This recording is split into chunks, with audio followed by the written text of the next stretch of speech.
पृथ्वी से 400 light year दूर ऑपिकस constellation में मौजूद है बर्नार्ड 68 नाम का एक ऑब्जेक्ट, जिसे आप देखोगे तो ऐसा लगेगा कि एक खाली जगह है।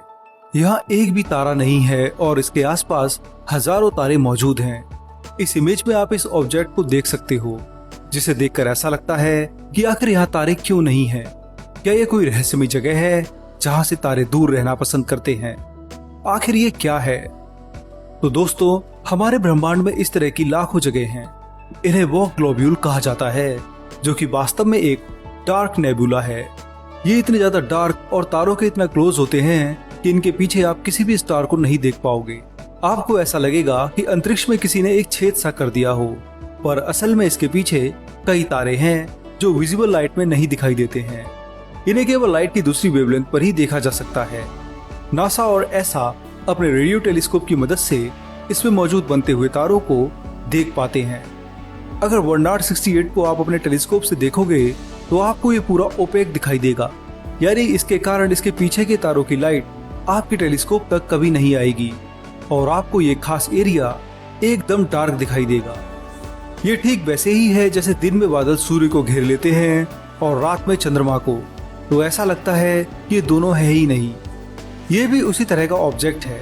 ये एक इल्यूजन पैदा करता है कि यहाँ पर कुछ नहीं है। ऐसा लगेगा जैसे कि एक वॉइड है जो पूरी तरह खाली है और कोई भी तारा या प्लेनेट इसकी ओर आना नहीं चाहता है। पर विशाल गैस का बादल होने के कारण इसमें तारे बनने की पूरी संभावना भी है।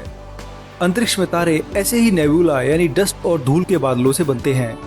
इनमें जब ग्रेविटी हावी हो जाती है और इनका पूरा मैटर कोलैप्स होकर एक जगह समाने लगता है और एक खास टेम्परेचर पर पहुंचकर फ्यूजन प्रक्रिया स्टार्ट हो जाती है, तो इस तरह तारे बनने लगते हैं।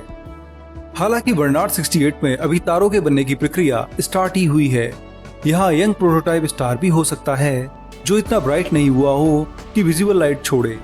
इसी वजह से ये नेबुला हमें पूरा डार्क दिखाई देता है और ऐसा लगता है कि इस जगह पर कोई भी स्टार मौजूद नहीं है। पर हजारों तारे इसके पीछे ही मौजूद हैं और नेबुला की वजह से यहाँ लाइट ब्लॉक हो जाती है, जिस वजह से हम उन सभी तारों को विजिबल टेलीस्कोप से नहीं देख पाते। आकार में ये आधे लाइट ईयर में फैला है, यानी इसका डायमीटर करीब 50 खरब किलोमीटर है। एक लाइन में इसमें 35 लाख सूर्य समा सकते हैं। ये ब्रह्मांड के सबसे बड़े ब्लैक होल फीनिक्स ए स्टार से भी 8 गुना विशाल है, पर इसका विशाल आकार ब्लैक होल से कंपेयर नहीं किया जा सकता है। ब्रह्मांड में मौजूद नेबुला कई लाइट ईयर्स में फैले हुए होते हैं, पर इनका मास ब्लैक होल्स की तुलना में बेहद कम होता है। बर्नार्ड 68 भले ही आकार में फीनिक्स ए स्टार से 8 गुना विशाल हो, पर इसका मास केवल 2 सूर्यों के बराबर है।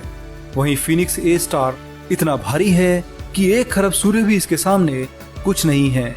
ये उनसे भी कई गुना भारी है।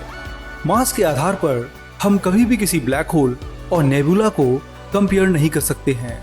नेबुला कई 100 लाइट ईयर्स में फैले हुए होते हैं और उनका मास एक छोटे से 100 किलोमीटर के ब्लैक होल से भी कई गुना कम होता है। खैर, नेबुला तारों के जन्म की जगह है और तारे इसी तरह धूल के बादलों से बनते हैं, और अगर आकार में कई गुना विशाल और मैसिव हो तो सुपरनोवा के बाद ब्लैक होल में बदल जाते हैं।